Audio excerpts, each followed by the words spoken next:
কত সন্তানের মাথার পাশে বইসা বইসা মায় কান্দে আর কইছে, আল্লাহ আমার অসুস্থ সন্তান তুমি বাঁচাও, আমার অসুস্থ সন্তানের হায়াত তুমি বাড়াও, আমি মার হায়াত তুমি নিয়ে যাও। কত সন্তানের মাথার পাশে বইসা বাবা কইছে, আল্লাহ আমি বাবা হায়াত দিয়ে দিলাম, আমার সন্তানের হায়াত তুমি বাড়াও। কতটা মহব্বত থাকলে পরে মন কয়। গতকালকের আগের দিন একটা প্রোগ্রামে ছিলাম নাটোরে, এখন মনে পড়ে গেছে, না বলে পারি নাই। বয়ানটা শেষ করার পর হাজারো হাজারো মানুষ, শুধু মানুষের মাথা আর মাথা দেখা যায়।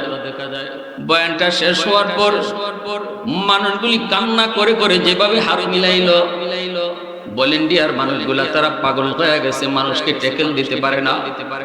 এই মুহূর্তে একজন বৃদ্ধ মানুষ আমাকে দেইখা হাতটা বাড়ায় রইছে, সামনে আগাইতে পারে না।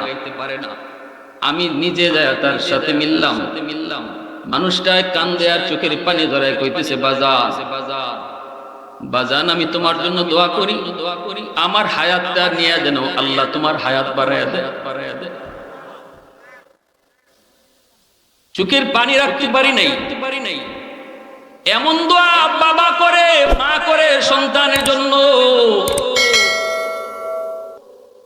এজন্য নবীজি বলছে, যুবক যতই তুমি এখন মার সেবা করো, মার খেদমত করো, তোমার কলিজায় কিন্তু মার লম্বা হায়াতের দোয়া নাই। তোমার মনে হলো এই কষ্ট আর কয়দিন করব, মার কয়দিন বাঁচবে, যাবার সময় একটু খেদমত কইরা দেই। তোমার কলিজায় মার লম্বা হায়াতের দোয়া নাই, কিন্তু শিশুকালে মা যে তোমার খেদমত করছে তখন কলিজায় তোমার লম্বা হায়াতের দোয়া ছিল। এই কারণে দুইজনের খেদমতের ভিতরে তফাৎ হয়ে গেল আসমান জমিন। রহমতের নবী, মায়ার নবী, মার কোথায় বলে নবী চোখের পানি ধরে কাঁদতেন আর বলতেন, দুনিয়ার মার সন্তানের দল কোনদিন বাপ মারে কষ্ট দিও না, কারণ আমি নবী।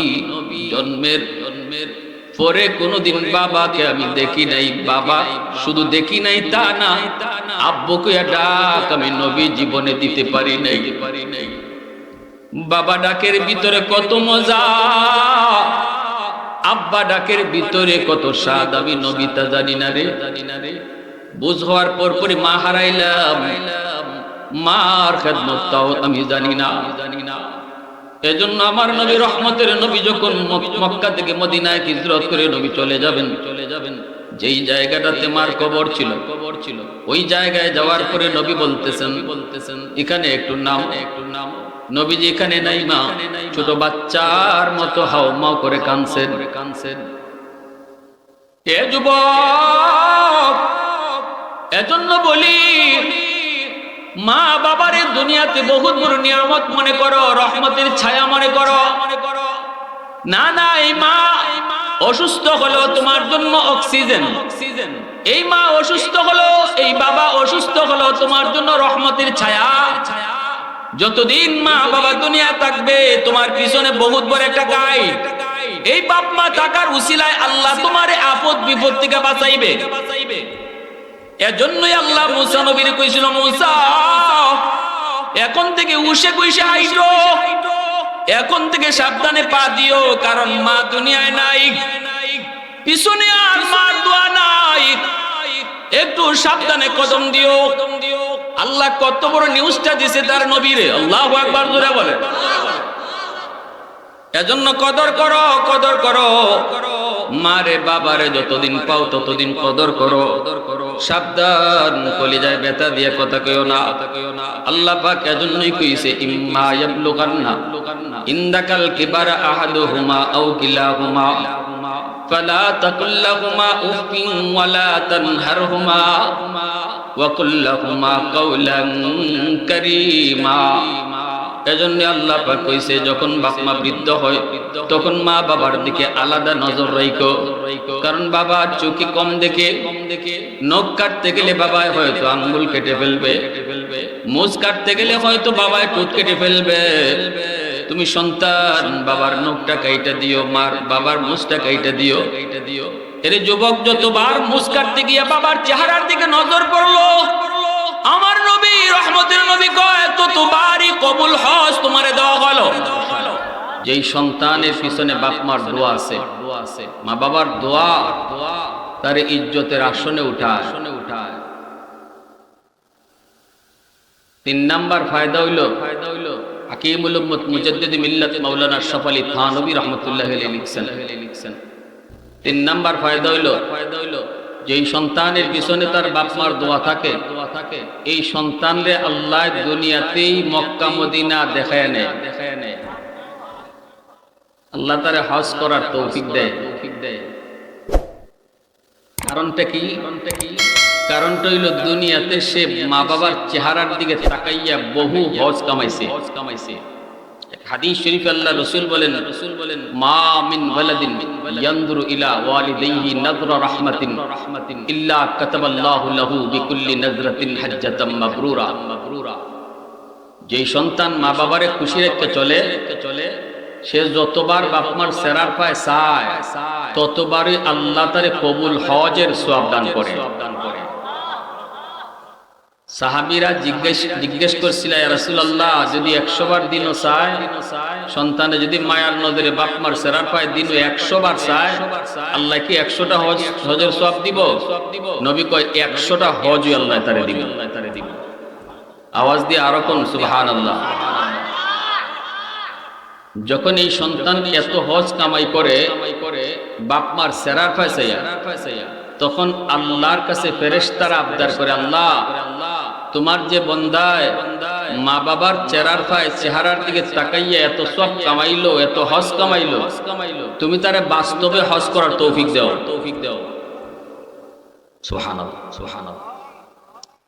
3 জিনিসের দিকে চাইয়া থাকলেই সওয়াব। কয় জিনিসের দিকে? 3টা জিনিসের দিকে, 3টা জায়গা, 3 জায়গা চাইলেই সওয়াব। যতক্ষণ চাইয়া থাকবা অতক্ষণ সওয়াব লেখা হয়।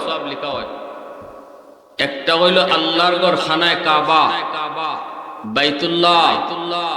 হজে গিয়া যদি কেউ শুধু আল্লাহর ঘরে পায় চাইয়া রইছে, নামাজও নাই, জিকিরও নাই, তাসবিহও নাই, শুধু আল্লাহর ঘরটা দেখতেছে, আল্লাহ রাসূল বলেন যতক্ষণ সে আল্লাহর ঘরের দিকে চাইয়া রইল অতক্ষণই তার আমলনামায় সওয়াব আর সওয়াব লেখা হইতেছে। নফল নামাজের সওয়াব লেখা হয় শুধু আল্লাহর ঘরের দিকে তাকায় থাকে। 2 নম্বর হলো আল্লাহর কালাম, কোরআন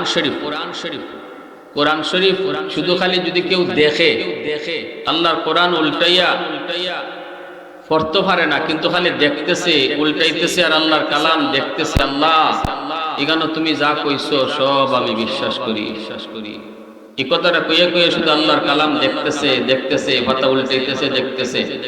এই যতক্ষণ দেখতেছে কোরআন শরীফ, এতক্ষণই তার আমলনামায় সওয়াব লেখা হইতেছে।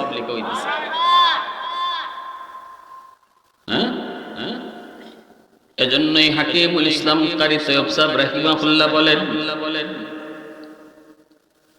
দারুল উলুম দেওবন্দের দীর্ঘদিনের মুহতামিম, 30 বছর যাবত যিনি দারুল উলুম দেওবন্দের মুহতামিম ছিলেন, এত লম্বা টাইম কেউ দারুল উলুমের মুহতামিম ছিল না। এত বড় বুজুর্গ, এত বড় আল্লাহওয়ালা, তিনি তার কিতাবের ভিতরে উল্লেখ করেছেন, জবানে বয়ানেও বলেছেন, আমাদের ওস্তাদ নিজের কানেও শুনছেন। আল্লাহর ওলি বলেন, আমাদের এলাকার পাশে একটা চর এলাকা, ওই চর এলাকার একজন মানুষ মারা গেল। মানুষজন নতুন জায়গায় চরে বসবাস শুরু করেছে। এখনো মসজিদ মাদ্রাসা কিছুই হয় নাই, মাত্র শুরু করেছে। এর ভিতরেই একজন মানুষ মারা গেল। ওই মানুষটারে কেমন করে তারা দাফন করবে, কেমন করে তারা জানাজা দিবে, কেমন করে কবরে রাখবে, তারা বুঝে না। লাশটা নিয়ে রাস্তার পাশে দাঁড়ায় রইছে। উদ্দেশ্য হলো ওই গ্রাম থেকে মানুষ যদি রাস্তা দিয়া শহরে কোনো কেউ যায়, একজন মুসলমান যদি তার দাফন কাফন জানে, তারে দিয়া দাফন কাফন জানাজা পড়ায়া তারা দাফন করবে। হঠাৎ করে তাকায় দেখে একজন মুসলমান অফিসে যাওয়ার জন্য রেডি, মাথায় টুপি, মুখে সুন্নতি দাড়ি, বলতেছে, ভাই আমরা বড় বিপদে পড়লাম, তুমি আমার এই ভাইটার একটু কাফন পরাইয়া জানাজা দিয়া দাফন কইরা যাইতে পারবানি? আমরা বড় ঠেকায় পড়েছি। আমরা নতুন বসবাস শুরু করেছি, আমাদের ভিতরে কোনো আলেম নাই, এখনো মসজিদ বানাইতে পারি নাই, কোনো ইমাম নাই। এতটুকু উপকার যদি তুমি করো তাহলে আমরা তোমার কাছে বড় চির কৃতজ্ঞ থাকবো। এই মুসলমানে কয়, হ চলো, আমি তোমাদের সাহায্য করব, অফিসে পরে যাব। তারে সাহায্য করলো, গোসল করাইলো, কাফন পরাইলো, জানাজা দিয়া কবরের ভিতরেও রাখতে গেল। কবরের ভিতরে সে নিজে নামলো, মুর্দারে কবরের ভিতরে কেমনে রাখতে হয় তা সে রাখলো। এরপরে কবর থেকে উইটা বলতেছে, এখন তোমরা মাটি দিয়ে ফেলো, বাকি কাজে আর আমার শরীক থাকার প্রয়োজন নাই, এখন আমি চলে গেলাম, অফিসের টাইম ওভার।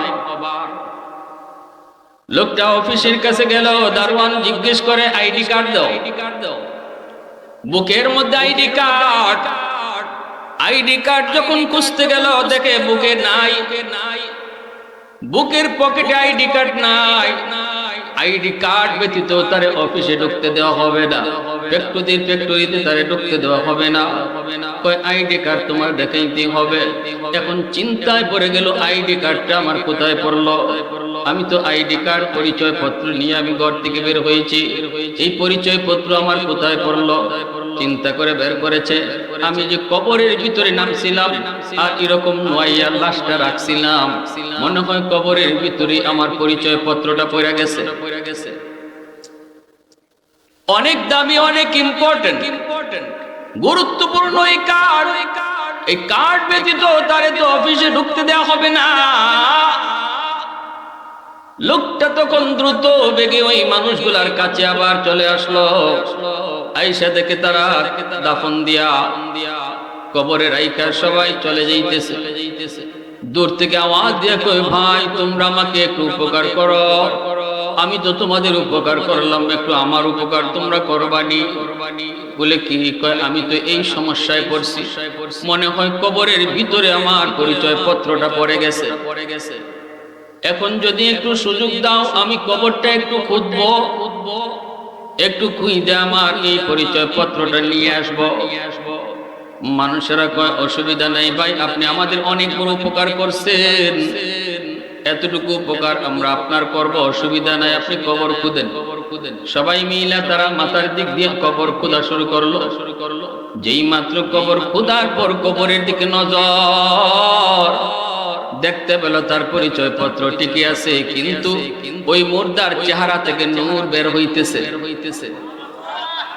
যেই মানুষটারই কবরের ভিতরে রাখলো, তার কবর নূরের আলোতে ঝলমল করে। শুধু তাই নয়, এই ছিদ্র দিয়া, যেই ছিদ্র করা হয়েছে, এই ছিদ্র দিয়া এমন ভাবে নূর বের হইছে, পুরা এলাকাটা নূরে নূরান্বিত হয়ে গেছে। এত সুগ্রাণ, এত সুগ্রাণ, সবাই তো অবাক। মুহূর্তের ভিতরে ছড়িয়ে পড়লো, মানুষজন জড়ো হতে লাগলো। যে যেখান থেকে খবর পায় দৌড়ায় চলে আসে, এসে দেখতে পায় প্রায় আধা কিলো পর্যন্ত একদম সুগন্ধিতে পুরা এলাকা ভরপুর হয়ে গেছে। আর এলাকাটা নূরে চমকাইতেছে। হাকিমুল ইসলাম কারি তৈয়ব সাহেব রাহিমাহুল্লাহ বলেন, আমরাও দারুল উলুম দেওবন্দ থেকে খবরটা পেলাম, আমি নিজে গেলাম দেখার জন্য। আমিও গেলাম, মানুষজন যাইতেছে, সবাই তো দেখার জন্য যায়, আমিও গেলাম দেখার জন্য। যাইয়া আমি কবরের কাছে যাইয়া যখন নিচের দিকে তাকাই, ও দুনিয়ার মানুষ, আমি বুঝতে বাকি রইল না, এটা দুনিয়ার কোনো আলো নয়, এই আলোটা হলো জান্নাতি আলো। কবরের ভিতরে মানুষকে রাখার পর সে যদি জান্নাতি হয়, জান্নাত থেকে একটা সুরুং করে দেওয়া হয় কবরে, আর ওই জান্নাতি গ্রান, জান্নাতি আলো তার কবরের মধ্যে ডাইরেক্ট আইসা পড়ছে। আমি বুঝে গেলাম লোকটা কত আল্লাহর কত বড় প্রিয়, কত বড় বুজুর্গ। এরপরে আমি তার খোঁজ খবর নিতে লাগলাম, লোকটা কেমনে এত বড় বুজুর্গ হলো, একজন সাধারণ মানুষ, এই মানুষটা কেমন করে এত বড় বুজুর্গ, এত বড় আল্লাহ বলা হলো। বাড়িতে যায় খবর নিলাম, বিবি সাহেবকে জিজ্ঞেস করলাম, মা গো একটু কও না, তোমার স্বামী কেমন মানুষ ছিলেন, কি তার আমল ছিল, কি এমন তার নেক আমল ছিল যে আমলের কারণে আল্লাহ পাক দুনিয়াতে তার এই বুজুর্গী মানুষকে দেখায় দিছে। সুবহানাল্লাহ, জোরে বলেন। সবাইরে তো আল্লাহ পাক সবকিছু দেখায় না, ঠিক কিনা, জোরে বলেন। কবরের আযাবের দৃশ্য আল্লাহ কাউকে দেখায় না, কবরের সুখ শান্তি আল্লাহ কাউরে দেখায় না। কারণ কবরের সুখ শান্তি আর আযাব এটা যদি আল্লাহ মানুষকে দেখাইতো তাহলে মানুষ কবরের পাশ দিয়েও যাইতো না। যদি ওই কবরে আযাব দেখতো,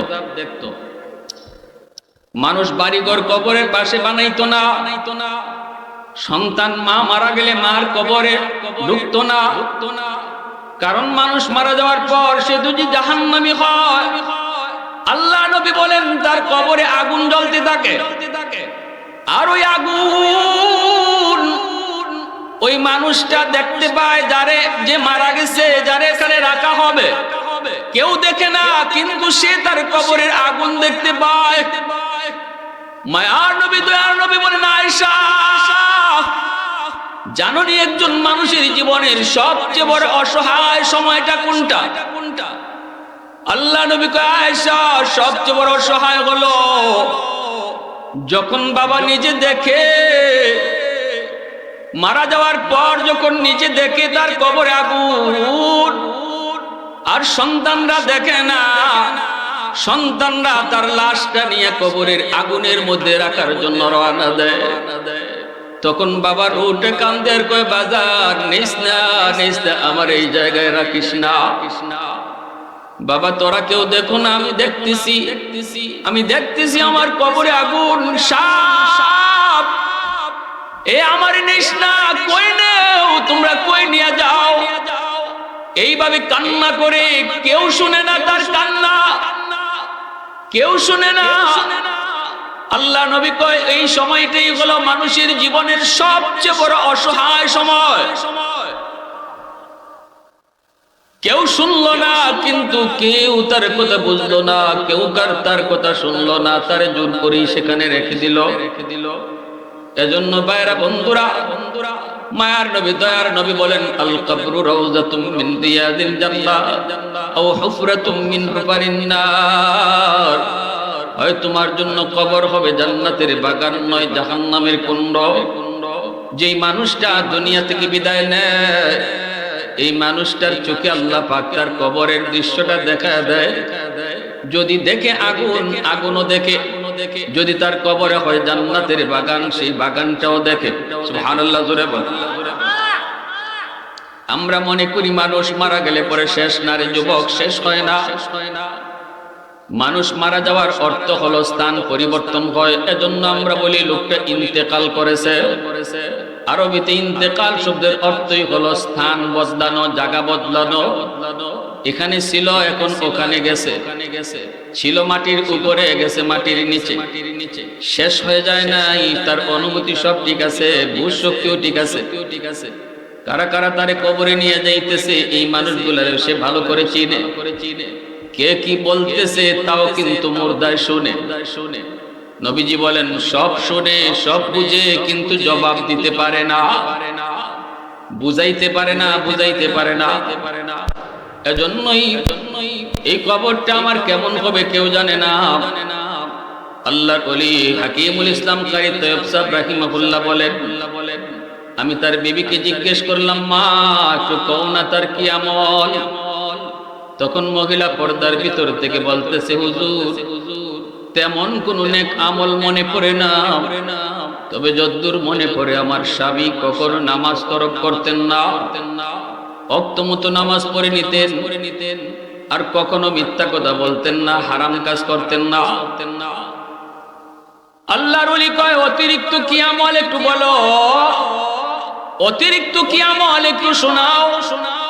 বিবি বলতেছে, অতিরিক্ত আমল যদ্দূর মনে পড়ে, আমার স্বামী প্রতিদিন ফজরের নামাজ পড়ার পর ওই যে তাকের উপরে দেখেন আল্লাহর কালাম, এই কোরআন শরীফ খানা বের করে কোরআন শরীফের পাতা উল্টাইতেন, পড়তে পারতেন না, পড়া জানতেন না, কিন্তু পাতা উল্টায় উল্টায়া আঙ্গুল বোলায়া বোলায়া কইতেন, আল্লাহ তুমি এই লাইনে যা কইছো আমি সব বিশ্বাস করলাম। পরের লাইনও আঙ্গুল ঘুরাইতেন আর বলতেন, মালিক এই লাইনেও তুমি যা কইছো আমি সব বিশ্বাস করছি।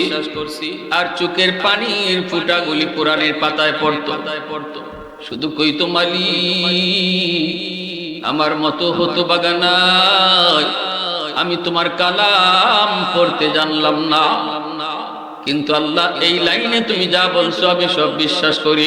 চোখের পানির ফুটাগুলি কোরআনের পাতায় পড়তো।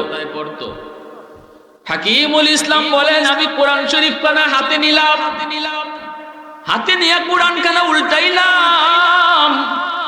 কোরআন উল্টায় দেখি প্রতিটা লাইনের নিচে নিচে কতবার যে সে আঙ্গুল ঘুরাইছে, আঙ্গুলের দাগ পড়ে গেছে। প্রতি লাইনের নিচে নিচে আঙ্গুল ঘুরাইছে, আঙ্গুলের দাগ। আরে এখনো কোরআনের পাতায় তার চোখের পানির ফুটার দাগ।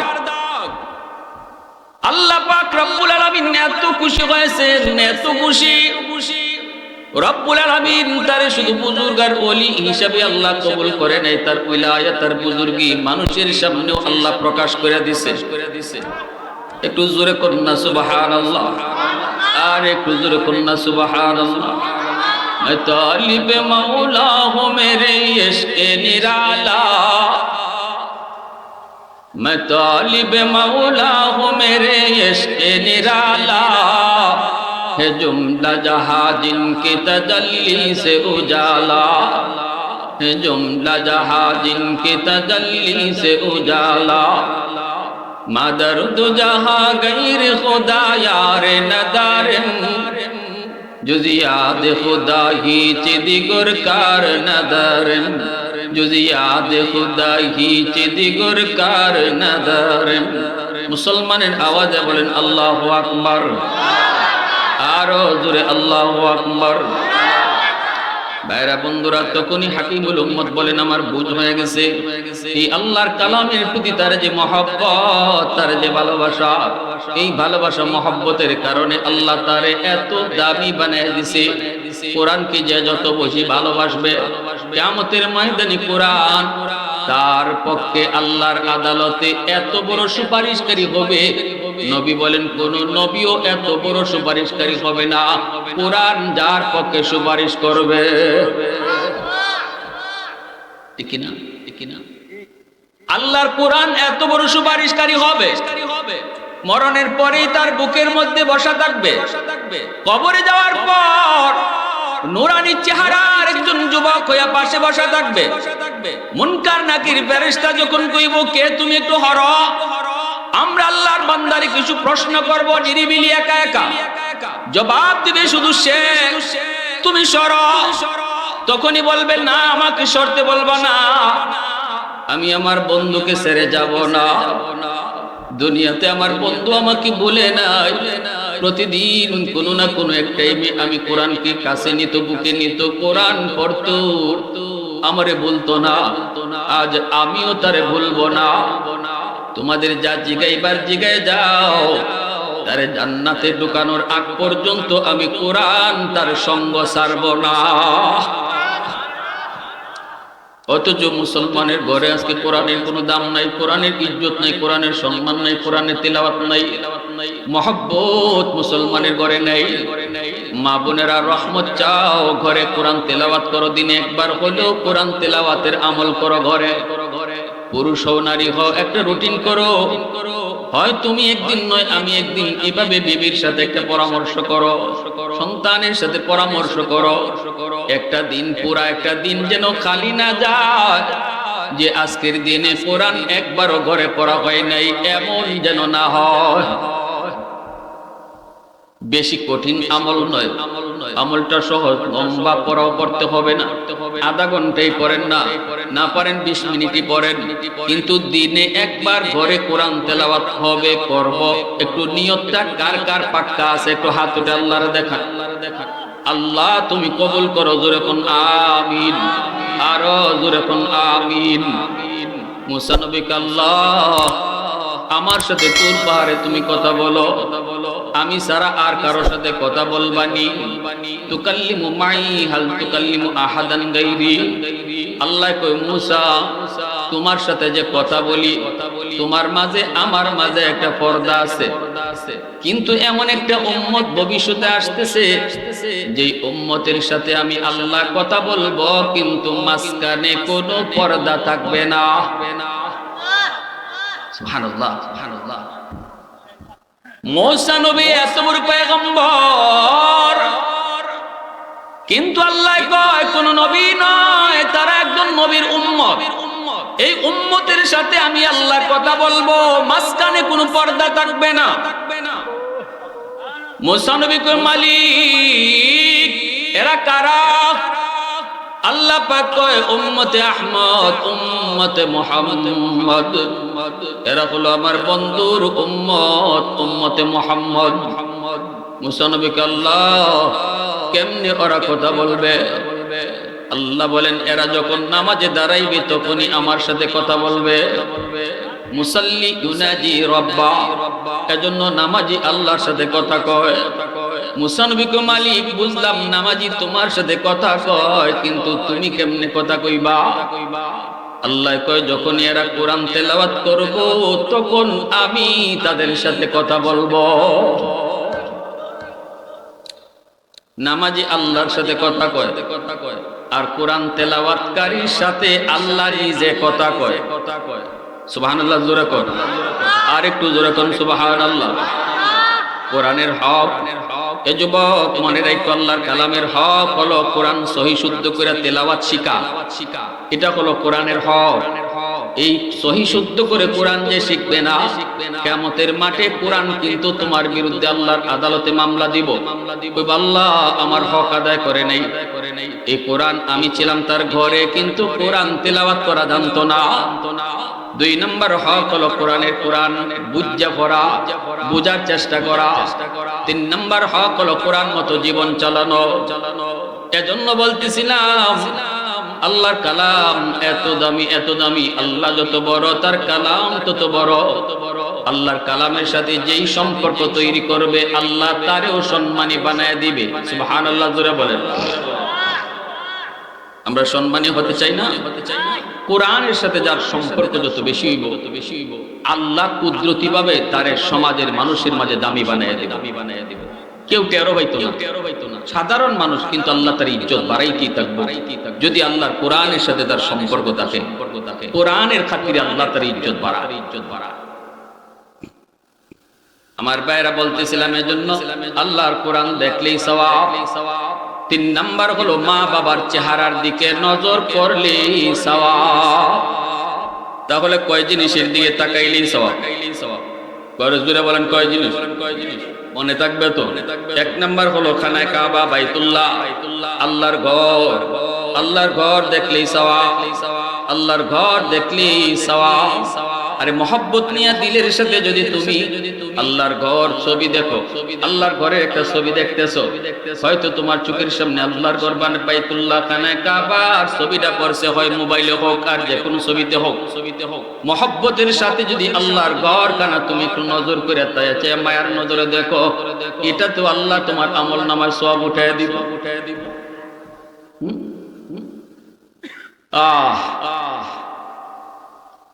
আর 3 নাম্বার হলো মা বাবা চেহারা। মা মিন ওয়ালাদিন বারিন ইয়ানজুরু ইলা ওয়ালিদাইহি নাযরা রাহমাতিন ইল্লা কাতাবাল্লাহু লাহু বিকুল্লি নাযরাতিন হাজ্জাতাম মাবরুরা। নবীজি বলেন যেই সন্তান বাপ মার চেহারার দিকে যতবার চায় ততবার কবুল হজ লেখা হয়। এজন্যই হাকিমুল উম্মত মুজাদ্দিদ মিল্লাত আশরাফ আলী থানভী রাহমাতুল্লাহি আলাইহি তার কিতাবের ভিতরে লিখছেন, যেই সন্তান মা ভক্ত হয়, যেই সন্তানের প্রতি বাপ মার দোয়া থাকে, এই সন্তান গরিব হলেও আল্লাহ তাকে হজ করার তৌফিক দেয়। অনেক ধনীও হজ করতে পারবে না যদি আল্লাহ কবুল না করে। অনেক গরিবও হজ করে লায়, তৌফিক নাই, তবু আল্লাহ তৌফিক দিয়া দেয়। কেমনে করছে এটা আল্লাহ কবুল করতে পারে, ঠিক কিনা? আল্লাহর ঘরে কারা যাইব এটা আল্লাহ কবুল করব।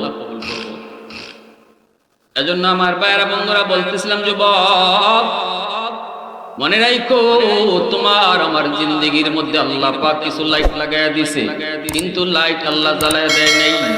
তোমার আমার জিন্দেগির ভিতরে আল্লাহ লাইট লাগায়া দিছে। হয় তুমি এখন লেখাপড়া করো, নয়তো তুমি এখন কোনো ব্যবসা করো, নয় তুমি কোনো চাকরি করো, নয় তুমি কোনো একজন কৃষক জমি জমা করো, দুনিয়ার লাইনে তুমি আগাইতেছ, বউ বাচ্চা নিয়ে সংসার নিয়ে শান্তিতে সুখেতে থাকতে চাও, চেষ্টা করতেছ। মনে রাখবা, তোমার জিন্দেগির সফলতার জন্য আল্লাহ পাক কিছু লাইট লাগাইয়া দিছে, কিন্তু এই লাইট গুলা আল্লাহ জ্বালায় দেয় নাই। লাইট গুলি আল্লাহ জ্বালায় দেয় নাই। আল্লাহ কইছে তুমি লাইট জ্বালাও, লাইন ওকে করো, লাইন ওকে করো। এই যে লাইট, এই লাইট জ্বলবে না যদি পাওয়ার হাউস কারেন্টের থেকে লাইন ওকে করা না হয়। পাওয়ার হাউস থেকে যদি লাইন ওকে করা হয় তাহলে এই লাইট জ্বলবে, লাগাইলেই কিন্তু লাইট জ্বলে না। জোরে কোন, লাগাইলে কি লাইট জ্বলে নাকি কারেন্ট থেকে জয়েন দিতে হয়? ঠিক তেমনি আমার আপনার জীবন।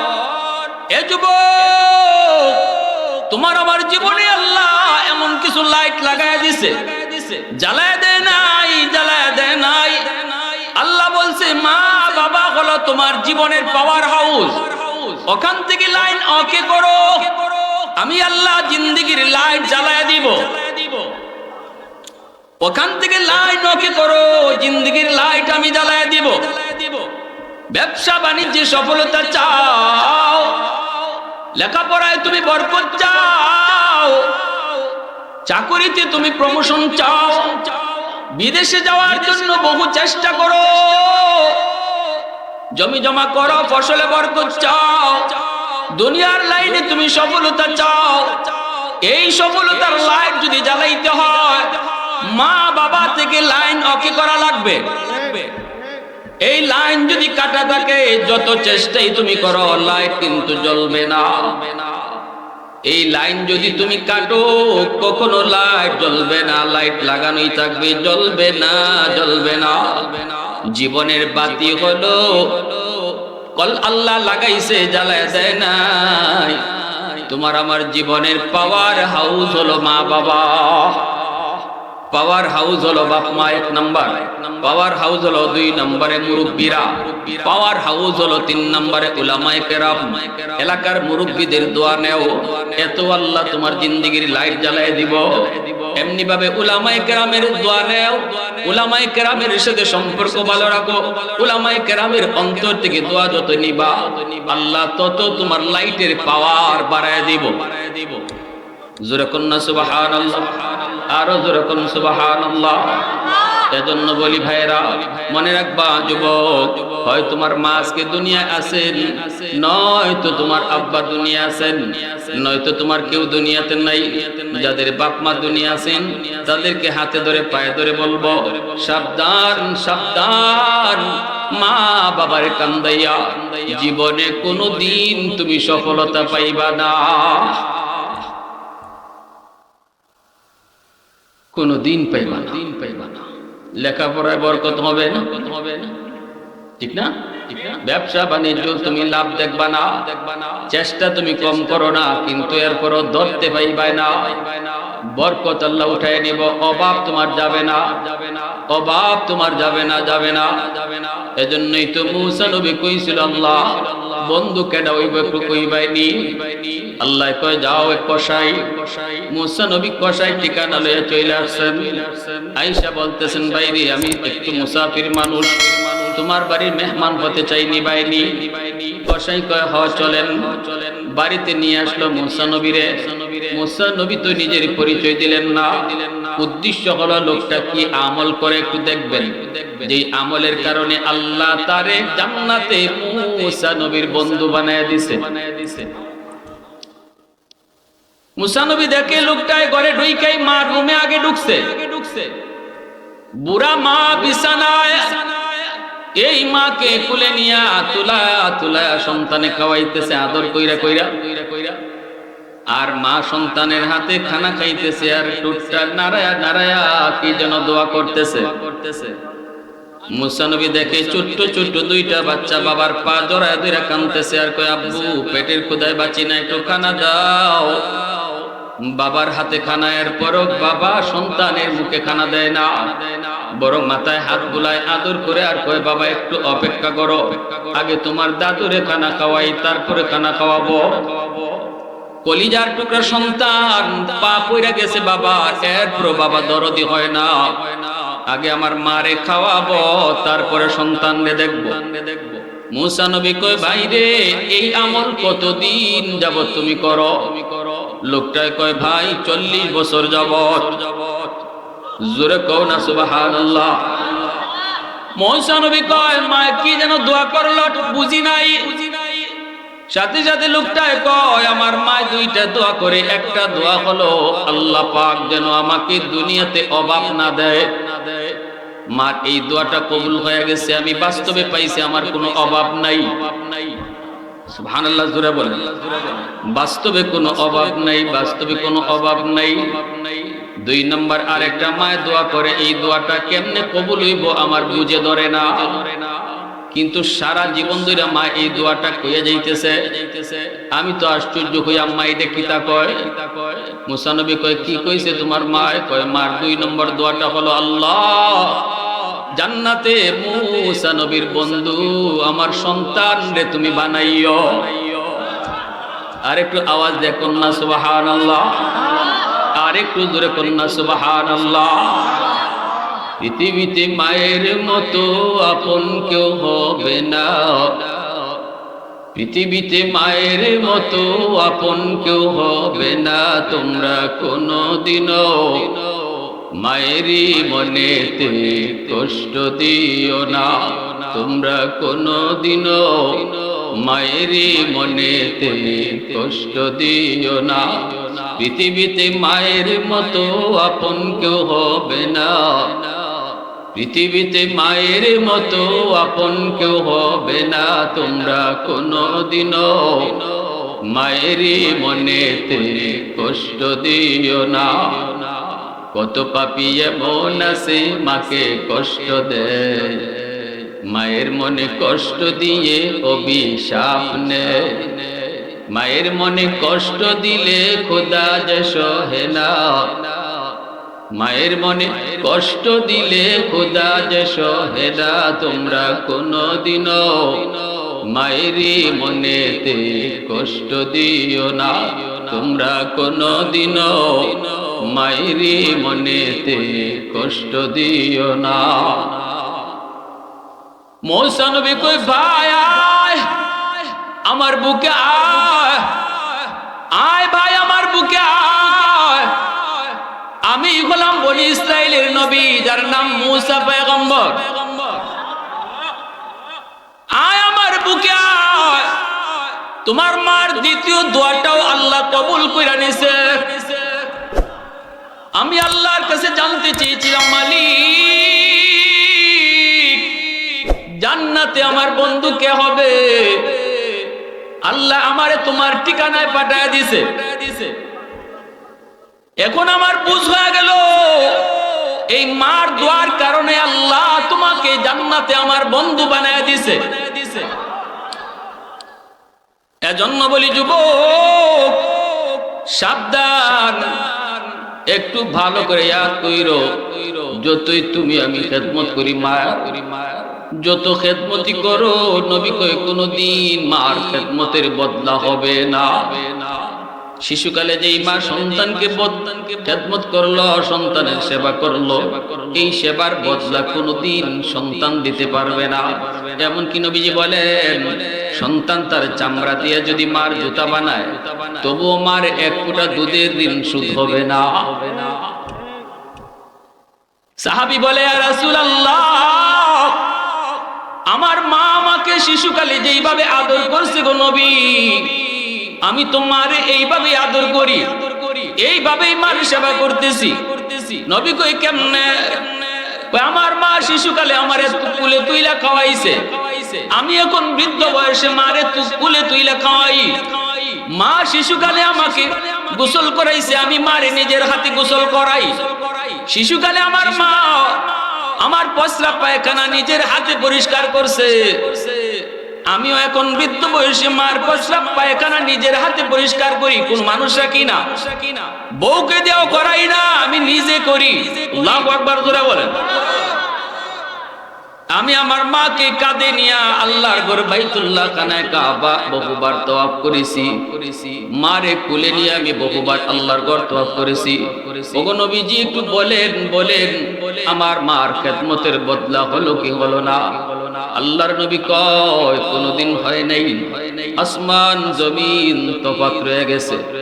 সাহাবী বলে ইয়া রাসূলুল্লাহ কেন হবে না? আমি তো সমানে সমানে সব করলাম, মা যা করতো আমি তো তাই করি, তাহলে কেন বদলা হবে না? নবীজি বলেন শুনতে চাও কেন হয় না? বলে ইয়া রাসূলুল্লাহ শুনতে চাই। নবী বলে তাহলে শোনো কারণটা কি, কেন হয় না? যদিও দেখতে সমানে সমানে বদলাও কিন্তু মূলত বদলা না, কারণ দিলের হালত তোমার আর তোমার মার সমান না। শিশুকালে তোমার মা যখন তোমার প্রস্রাব পায়খানা পরিষ্কার করতো তখন দোয়া করতো আল্লাহ হাতে তোমার পায়খানা, কিন্তু মা তখন কইতো আল্লাহ আমার সন্তানরে তুমি লম্বা হায়াত দিও। ওই দিন একবারও কয় নাই এই কষ্ট আর কয়দিন, এই পায়খানা আর কয়দিন পরিষ্কার করবো, একদিনও বিরক্ত হয় নাই। বিরক্ত না হলেও দোয়া করেছে আল্লাহ লম্বা হায়াত দিও আমার সন্তানরে, আল্লাহ তুমি বাদশা বানাও, ওলি বানাও। কখনো কখনো নিজের হায়াত দিয়াও তোমার হায়াত চাইছে। কত সন্তানের মাথার পাশে বইসা বইসা মায় কান্দে আর কইছে আল্লাহ আমার অসুস্থ সন্তান তুমি বাঁচাও, আমার অসুস্থ সন্তানের হায়াত তুমি বাড়াও, আমি মার হায়াত তুমি নিয়ে যাও। কত সন্তানের মাথার পাশে বইসা বাবা কইছে আল্লাহ আমি বাবা হায়াত দিয়ে দিলাম, আমার সন্তানের হায়াত তুমি বাড়াও। কতটা মহব্বত থাকলে পরে মন কয়। গতকালকের আগের দিন একটা প্রোগ্রামে ছিলাম নাটোরে, এখন মনে পড়ে গেছে না বলে পারি না। বয়ানটা শেষ করার পর হাজারো হাজারো মানুষ, শুধু মানুষের মাথা আর মাথা দেখা যায়। বয়ানটা শেষ হওয়ার পর মানুষগুলি কান্না করে করে যেভাবে হাত মিলাইলো, ভলেন্টিয়ার মানুষগুলা তারা পাগল হয়ে গেছে, মানুষকে ট্যাকেল দিতে পারে না। এই মুহূর্তে একজন বৃদ্ধ মানুষ আমাকে দেইখা হাতটা বাড়ায় রইছে, সামনে আগাইতে পারে না। আমি নিজে যায় তার সাথে মিললাম, মানুষটা কান্দে আর চোখের পানি ধরে কইতেছে বাজান আমি তোমার জন্য দোয়া করি, আমার হায়াতটা নিয়ে যেন আল্লাহ তোমার হায়াত বাড়ায় দেয়। চোখের পানি রাখতে পারি নাই। এমন দোয়া বাবা করে, মা করে সন্তানের জন্য। এজন্য নবীজি বলছে যুবক যতই তুমি এখন মার সেবা করো, মার খেদমত করো, তোমার কলিজায় কিন্তু মার লম্বা হায়াতের দোয়া নাই। তোমার মনে হলো এই কষ্ট আর কয়দিন করব, মা আর কয়দিন বাঁচবে, যাবার সময় একটু খেদমত কইরা দেই। তোমার কলিজায় মার লম্বা হায়াতের দোয়া নাই, কিন্তু শিশুকালে মা যে তোমার খেদমত করছে তখন কলিজায় তোমার লম্বা হায়াতের দোয়া ছিল। এই কারণে দুইজনের খেদমতের ভিতরে তফাৎ হয়ে গেল আসমান জমিন। রহমতের নবী, মায়ের নবী, মার কোথায় বলে নবী চোখের পানি ধরে কাঁদতেন আর বলতেন দুনিয়ার মার সন্তানের দল কোনদিন বাপ মারে কষ্ট দিও না, কারণ আমি নবী। জন্মের পরে কোনদিন বাবাকে আমি দেখি নাই, বাবা শুধু দেখি নাই তা না, আব্বুকে ডাক আমি নবী জীবনে দিতে পারি নাই। বাবা ডাকের ভিতরে কত মজা, আব্বা ডাকের ভিতরে কত স্বাদ, আমি নবী তা জানি না রে। বুঝ হওয়ার পর পরে মা হারাইলাম, মার খেদমত তাও আমি জানি না। এজন্য আমার নবী রহমতের নবী যখন মক্কা থেকে মদিনায় হিজরত করে নবী চলে যাবেন, যেই জায়গাটাতে মার কবর ছিল ওই জায়গায় যাওয়ার পরে নবী বলতেছেন এখানে একটু নাম। নবীজি এখানে নাই মা, ছোট বাচ্চার মতো হাউমাউ করে কাঁদছেন। এ যুবক, এজন্য বলি মা বাবার দুনিয়াতে বহুত বড় নিয়ামত মনে করো, রহমতের ছায়া মনে করো। না না, এই মা অসুস্থ হলো তোমার জন্য অক্সিজেন, এই মা অসুস্থ হলো, এই বাবা অসুস্থ হলো তোমার জন্য রহমতের ছায়া। যতদিন মা বাবা দুনিয়া থাকবে তোমার পিছনে বহুত বড় একটা গাইড। এই বাপ মা থাকার উসিলায় আল্লাহ তোমারে আপদ বিপদ থেকে বাঁচাইবে। এজন্যই আল্লাহ মুসা নবীর কইছিল, মুসা এখন থেকে উশে কইসে হাইটো, এখন থেকে সাবধানে পা দিও, কারণ মা দুনিয়ায় নাই, পিছনে আর মার দোয়া নাই, একটু সাবধানে কদম দিও। আল্লাহ কত বড় নিউজটা দিছে তার নবীরে, আল্লাহু আকবার জোরে বলে। এজন্য কদর করো, কদর করো মারে বাবারে, যতদিন পাও ততদিন কদর করো। সাবধান, কলিজায় ব্যথা দিয়ে কথা কইও না। আল্লাহ পাক এজন্যই কইছে, ইম্মা ইয়াবলুগান্না ইনদাকাল কিবারা আহাদুহুমা আও কিলাহুমা ফালা তাকুল লাহুমা উফিন ওয়ালা তানহারহুমা ওয়া কুল লাহুমা কাওলান কারীমা। এজন্য আল্লাহ পাক কইছে, যখন বাপ মা বৃদ্ধ হয় তখন মা বাবার দিকে আলাদা নজর রাখো, কারণ বাবা চোখে কম দেখে, নখ কাটতে গেলে বাবায় হয়তো আঙ্গুল কেটে ফেলবে, মুছ কাটতে গেলে হয়তো বাবায় টুট কেটে ফেলবে।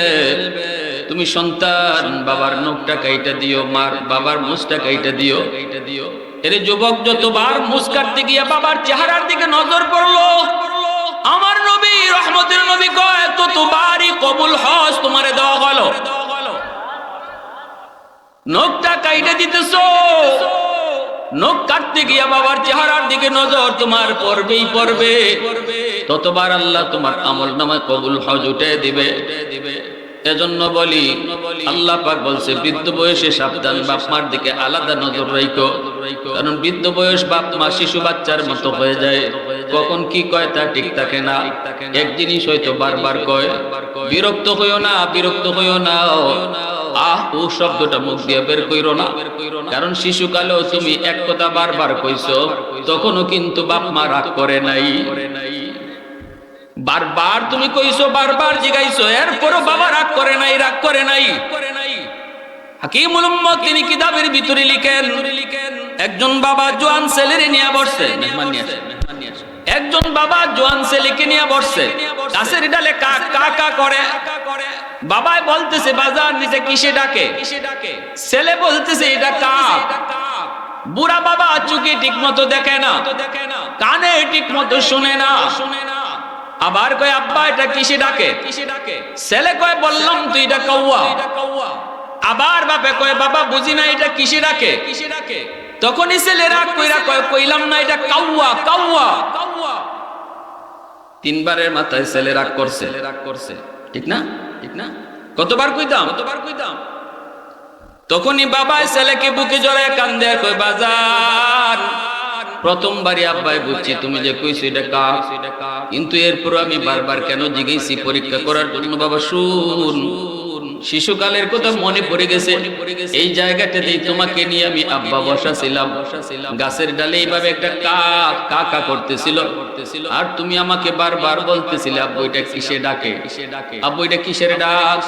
আমি বলেছিলাম এটার নাম কাক, আবার বলেছিলাম আব্বু এটা কিসের ডাক, আবার বলেছিলাম এটা কাক, আবার বলেছিলাম আব্বু এটা কি, আবার বলেছিলাম কাক। এইভাবে আজও মনে আছে বাবা, 10 বার তুমি আমারে জিগাইছো, একবারের জন্য বাবা রাগ করি নাই, প্রতিবার তোমার গালে চুমা দিয়া কইছি এটা কাক, প্রতিবার গালে চুমা দিয়া কইছি এটা কাক, একবারও রাগ করি নাই। এজন্যই আল্লাহ কয় সাবধান, বৃদ্ধ বয়সে বাপ মার সাথে রাগারাগি কইরো না, সেতাসেতি কইরো না, চোখ লাল কইরো না। যদিও বাবা মা আজকে বৃদ্ধ শিশু বাচ্চার মতো, তোমার কোনো কথায় বিরক্তি লাগতে পারে, একটা বার মনে রাখো শিশুকালে এমন বহু বিরক্ত করছো, এরপরও বাপ মা রাগ করে নাই। ওয়ালা তানহারহুমা, ধমক দিও না। ওয়াকুল লাহুমা কাওলান কারীমা, আল্লাহ কয় নরম নরম ভাষায় বাপ মার সাথে কথা কইও। যখনই কথা কইবা বাবার সামনে দাঁড়ায়া নরম ভাষায় কথা কইও, আওয়াজ উঁচা করো না। কথাটা কার? জোরে বলেন কার? বাবার সামনে নরম ভাষায় কথা কইও, মার সাথে নরম ভাষায় কথা কইও, আওয়াজ চড়াইয়া কইরো না, চড়াইয়া কইরো না। ওয়াকফিদ লাহুমা জানাহাদ যুল্লি মিনার রাহমা, তুমি তোমার ডানাটারে একদম এভাবে, যেভাবে মুরগি তার বাচ্চাগুলারে যেভাবে ডানার ভিতরে এইভাবে ভিতরে ঢুকায়া রাখে মায়া কইরা, এইভাবে বৃদ্ধকালে বাপ মারে তুমি রহমত দিয়া ডানার ভিতরে ঢুকায়া রে।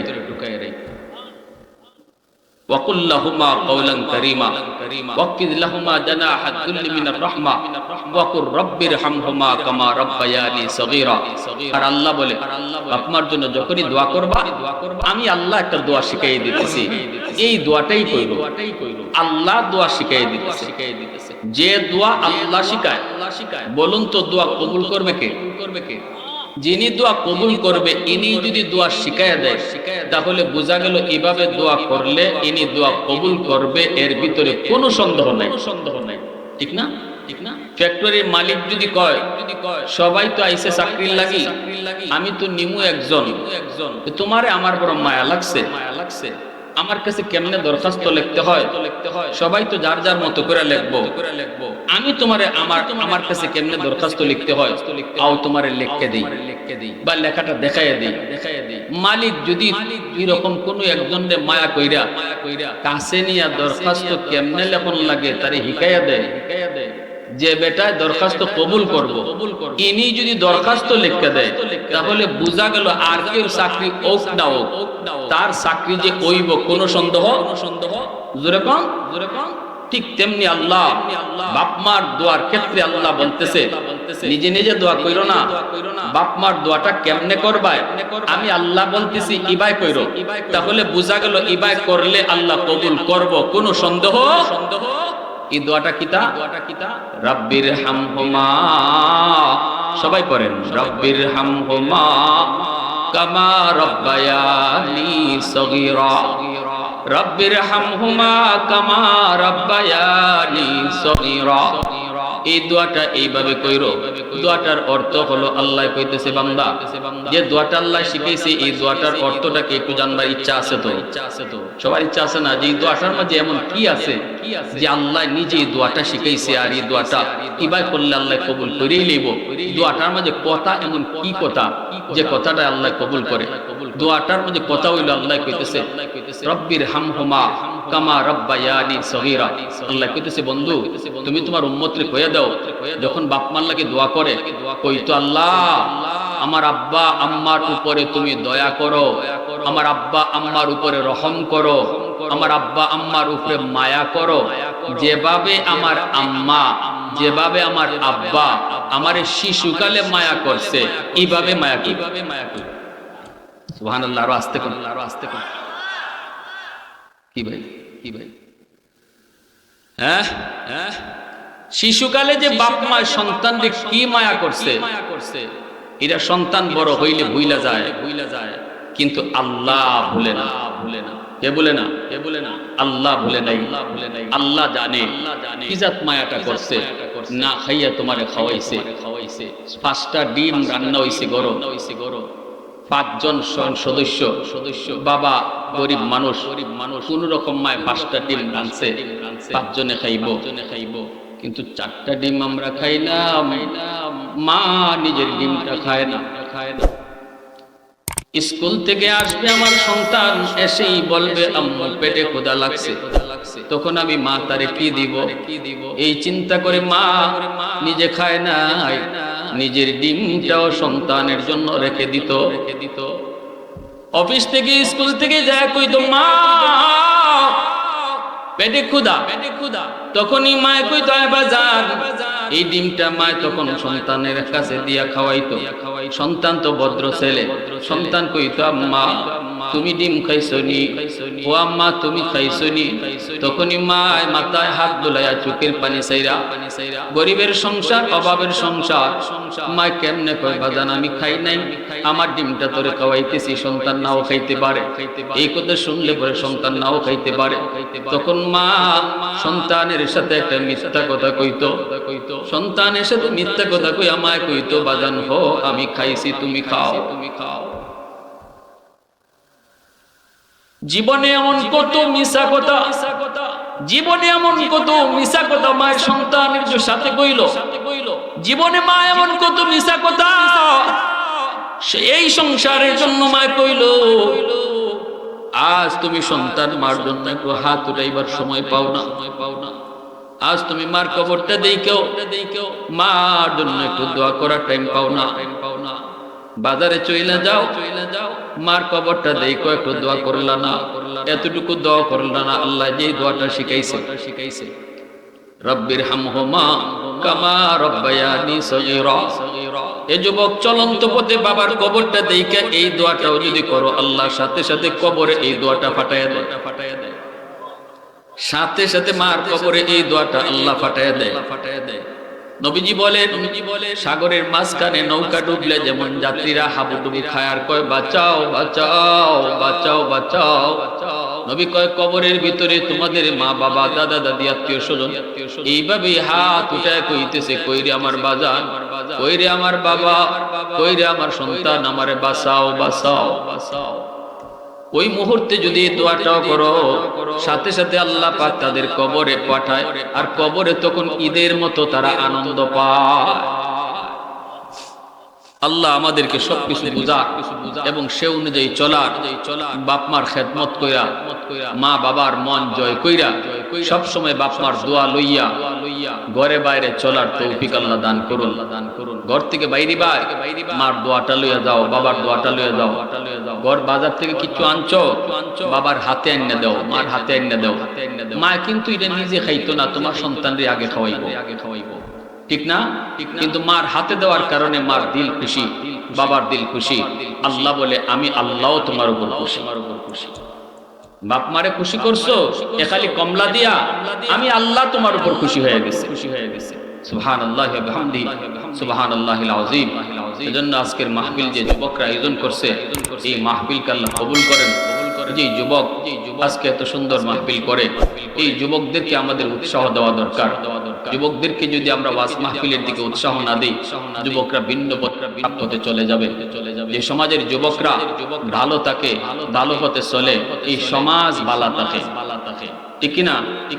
এজন্য যুবকরা একটা কাজ করবেই, তারা কামের মানুষই, বুয়াতা কন্যা মানুষ না, কাম করবই। অতএব আমরা তাদেরকে সব সময় ভালো কাজের দিকে উৎসাহ দিয়ে রাখবো ইনশাআল্লাহ। আল্লাহ আমাদের সবাইকে বুঝান, সে অনুযায়ী চলার তৌফিক দান করুন। পরিশেষে যুবকদেরকে আল্লাহ পাক মরণ পর্যন্ত ইসলামের সৈনিক বানান, সবাই বলে আমিন।